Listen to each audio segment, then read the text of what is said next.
Resident Evil, motherfucker.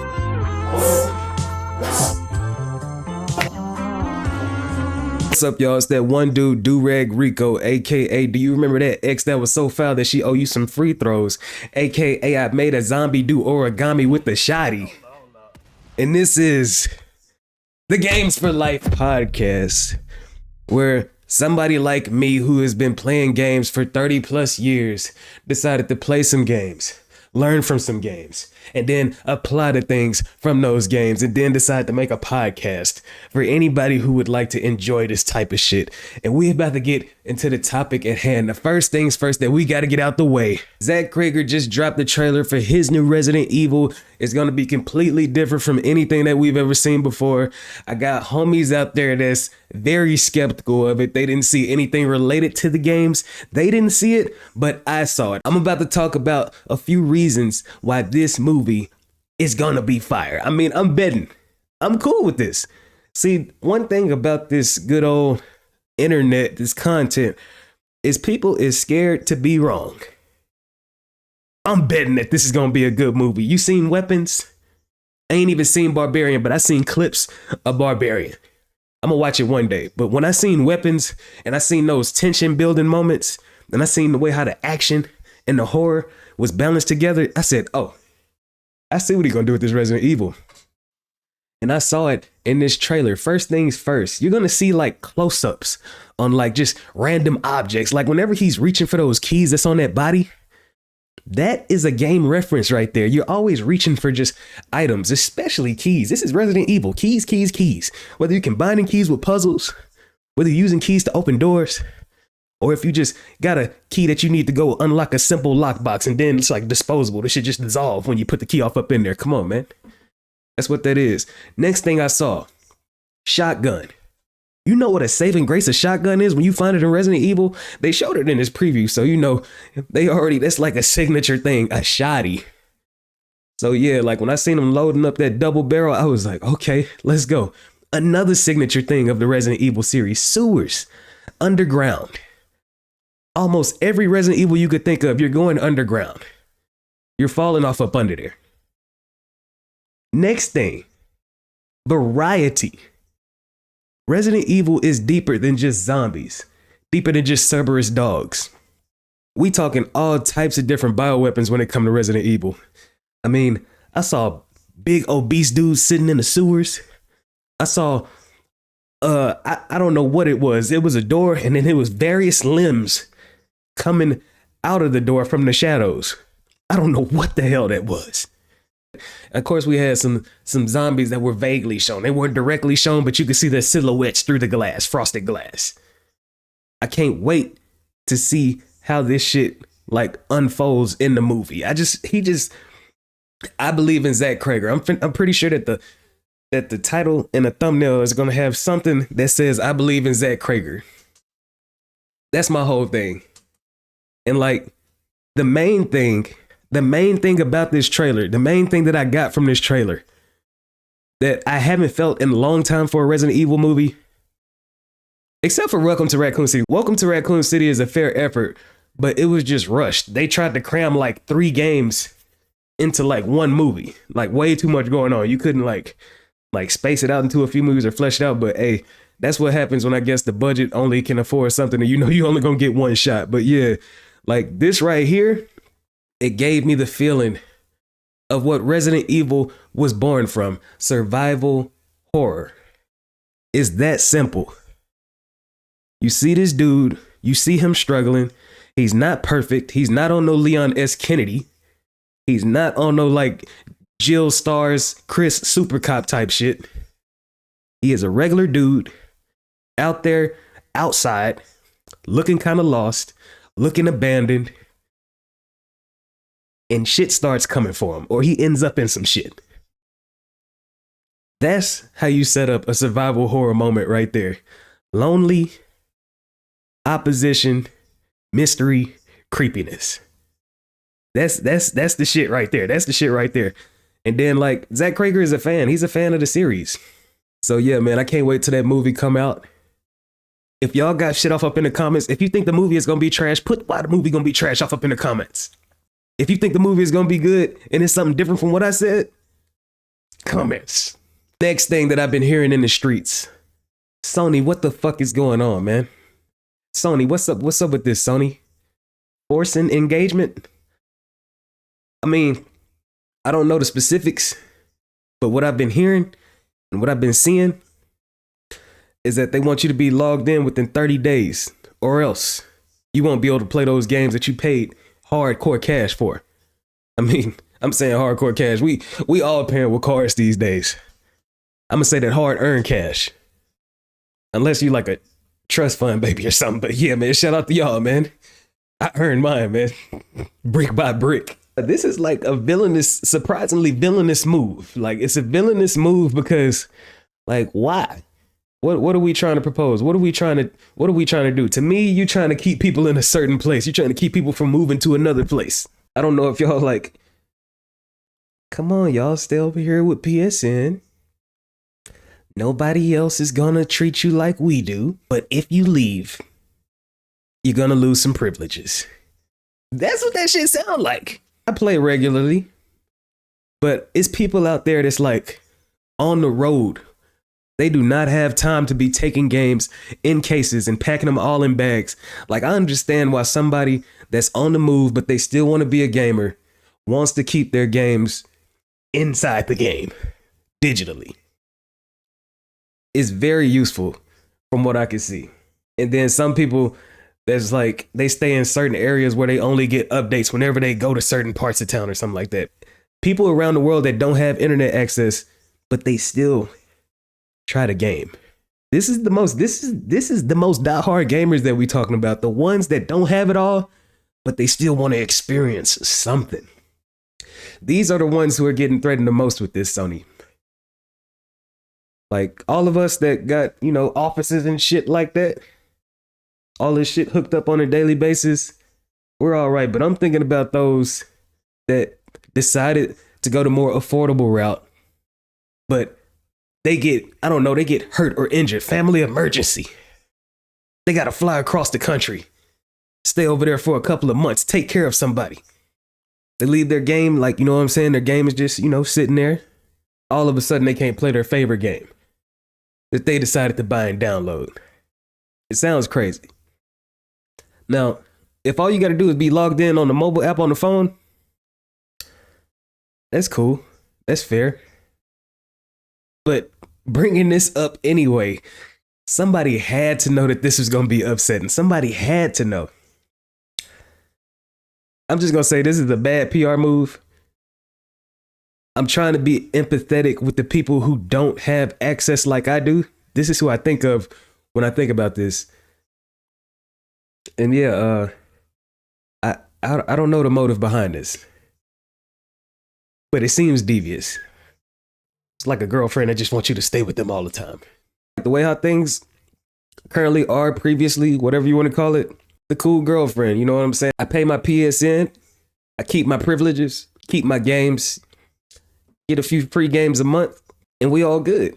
But now, if I decide to go have a baby and I'm on like papa duty for a few weeks, I'm sitting up here holding my newborn baby, and then I got to make sure I hit that PSN while I'm holding this baby. Because when little Roy grow up, I'm finna be back on that motherfucking game. Those are the situations that I think about when I see this move being made. All I'm gonna simply say, Sony, is could you relax? Up next, I'm gonna give a shout out to another YouTuber. I was listening to this video while I was at work. It was a beautiful video, and basically it was about gaming with a purpose. I'm probably gonna have it linked in the info somewhere. Yeah, shout out to Dom's gaming channel. It's gonna be somewhere where you can see it, or it's gonna be spelled out in the info for those that are listening through audio. Basically, he was saying that gaming can be healthy for you if you do it with a purpose. As kids, we were just having fun, pressing buttons and seeing stuff happening on the screen. But now, as adults that understand what's going on, I find myself agreeing with him too. For instance, everything that I play, I try to make a point to make it special. I try to embrace the moment. Like right now, I'm playing through Dying Light, The Beast. I still have zombie fever. I'm embracing it. I'm seeing these other zombie based movies that are being announced, whether it's Evil Dead Burn or even this Resident Evil that we just talked about a second ago. And that's just me leaning into the moment. And plus, it was just a coincidence that they had the permadeath mode off up in there. And I've been messing with that. And while I was doing that, Saros is about to come out. And Saros is a spiritual sequel to Returnal, which is another game that features permadeath mechanics. All that shit just combined together. Zombies, permadeath, into some type of whirlwind. And it's all blending to make this inspiration for me to make content out of these games that I'm playing. Like, I try to record everything that I play. I'm going to use the footage for something. I'm going to make a talking point. The purpose of this podcast is so I won't be a bot to y'all. I am a person. I am a living, breathing, functional individual. The fucked up thing is AI is constantly taking this shit in and probably already orchestrating a bot that talks and moves just like me. That's how crazy the AI shit is. But I'm doing this because, like, I'm here with y'all. Like, I've been seeing people say that AI wasn't involved in making this video. I mean, I gotta admit, I use AI as an assistant. I mean, because this is the first time AI has ever been able to be like an assistant to me. Like, I'm a gamer. AI has either been a stupid ally that runs into walls and gets downed every 5 seconds. Shout out to Armia 2. Or the opposition, who is either relentless or damn near brain dead. Shout out to M. Bison on Street Fighter Alpha 3. I'll see you soon. Whether I use it to move stuff around on the screen in ways that I'm not about to do by hand, or whenever I have to wipe or move something around on a thumbnail, I'm not finna go insane with the AI, but I am about to use it to do what people have been paying other people to do. It's like giving me a whole nother group of colors for my Crayola box. Purely for creative purposes. I'm not trying to exploit y'all. I'm not trying to make a whole channel where it just like reads off a chat GPT paragraph or some shit like that. It's me. I'm him. And y'all are y'all. And this is me respecting y'all. You see, that's the purpose of this podcast. How fighting M. Bison from Street Fighter can turn into me using AI to make premium content for y'all that I'm just giving out for free. It's beautiful, man. It's beautiful. I implore everybody to game with a purpose. I implore everybody to find a way to make that moment something special whenever you play a game. Whether you hold it in your memory or you record a clip or you just decide to just like speculate on something in the future that you hope can happen. Those are the types of things that makes gaming special. Because like I remember back when we were kids, and I remember when Grand Theft Auto 3 first came out, and we were just like, wouldn't it be cool? Like, you know, all right, for context, Grand Theft Auto 3, single player game. You play with Claw Speed, you run around, you do all this stuff by yourself. In our little minds at the time, we were like, wouldn't it be cool if all of us could play at the same time and hop in the car and do drive-bys on people? No less than a decade later, it came and we had fun. And we were probably having way too much fun doing absolutely nothing on GTA Online. I mean, that's why I put GTA Online down a long time ago. Everybody on there that's playing the RP and shit, y'all keep doing y'all Sims, like Savage Sims lifestyle. That's what GTA Online is, a savage version of the Sims. People got jobs, but people got guns too. Shout out to all the players. I'm ready for GTA 6 to come out because I want to see what new things are being done. I wasn't finna play. GTA Online is just way too old. You can't dive. And I'm a console player, so shout out to the mods on PC.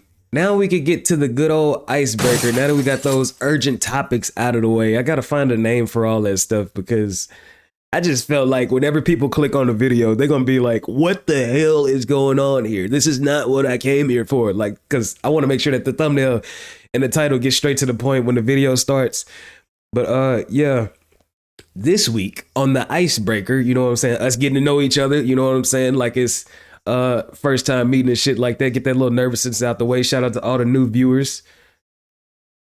I was asking about guilty pleasure games. I said on Reddit, I know it's trash, but I really liked playing, and I put in parentheses, your guilty pleasure game. For me personally, it is Fighting Force 2. I know that the game is mid, aka mediocre, or as some would downright say, trash. Because the first Fighting Force had co-op, but the second Fighting Force was going for like a Tomb Raider secret agent approach. It was single player, you play with Hawk Manson. The thing that I liked about it was that you get to go to these different environments, you get to wear different suits, you get to use all types of different weapons. He can still use hand-to-hand combat, and he can still pick up objects off the ground and beat ass. I felt like I was playing with the ultimate action figure. Me, I'm an action figure dude. And when I seen that I could play with an action figure in a video game, Fighting Force 2 was being played constantly when I was a kid. I got it on the shelf over here, and I'm gonna play it one day and make a video. Shout out to the Forget the Hype series. But yeah, that's me. I'm gonna go with the top 3 because this got like a lot of feedback. Shout out to Reddit. Through all the hate and love. I'm gonna go with the ones that got upvoted the most, because it was so many, unless I see something that's crazy. Okay. The first one from Key Message 989. He says, most Ubisoft games, are they usually the same sorts thing? What? Okay. Are they usually the same sorts things? Are they usually the same thing reskinned? Yes. Can I sink time and enjoy them? Also, yes.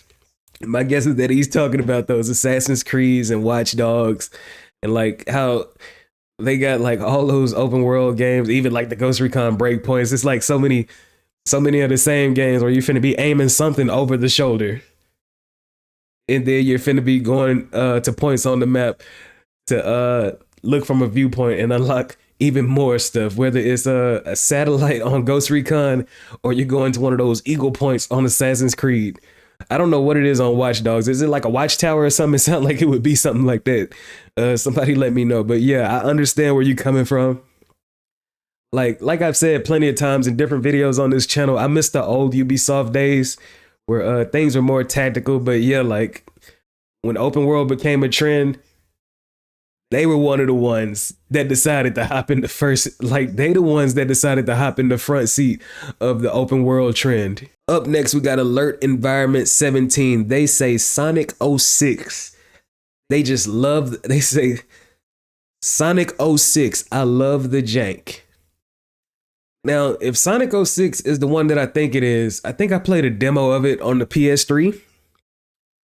I remember I just wasn't touched by it because I don't know if I was like seeing nostalgia, like I was just seeing stuff through nostalgia glasses, but I was like, this is not better than Sonic Adventure 2. So I immediately stopped it. But hey, if you love Sonic 06, this was Sonic's like comeback game. I want to say this was the first Sonic game after what? Sonic Heroes, if I'm not mistaken. I don't know, but yeah, this was supposed to be like Sonic like on the front with the super detailed graphics, like next generation Sonic. And like he wasn't finna be a Nintendo exclusive like Sonic Adventure 2 Battle. It wasn't finna be I want to say, I forgot what generation Sonic Heroes was on. I think it was like PS2 GameCube type stuff, but yeah, this is like PS3 06. Like this is like E3 presentation Sonic. Gritty, green Sonic. But yeah, shout out to you, dog. Up next, we got Leaves of Brass saying that his guilty pleasure was Friday the 13th on the NES. I only seen previews of this game. It looked like a top-down, like, it actually reminded me of the new asymmetrical multiplayer games, but it's like top-down in like the same style as like Zelda or like how Pokemon was on the Game Boy, except you got Jason with the big signature mask running around with his pixelated body. I like vaguely have memories of this game. I'm guessing like it was just a get the fuck out of there type game, like doing that isometric style. I wonder if it was horrific, man. I wonder if it was horrific seeing stuff like that back in the day, because that's all we knew. It wasn't like 3D graphics didn't come through yet.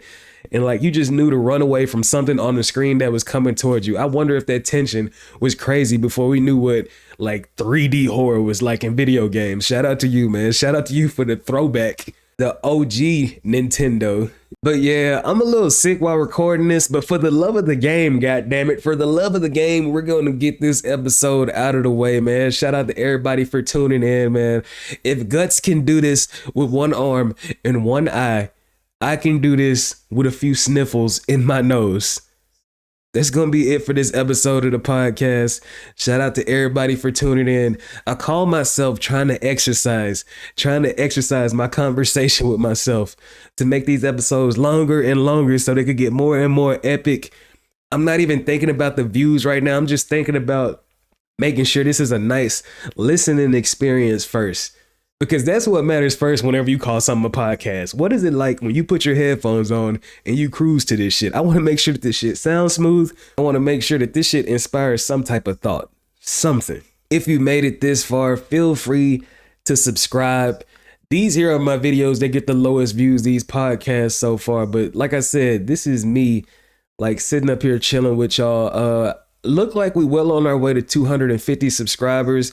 When we get there, I got a celebrational, like, I don't know. I got something planned for a celebration whenever I get to 250. It's going to be something related to a game that I wish that could be remade. It's made by Capcom. To anybody that's seen me reach a milestone before, you know what game is coming up whenever I talk about those special occasions. But yeah, I'm going to catch y'all later. Y'all make sure y'all stay geeked. And yeah, Games for Life podcast. Till next time.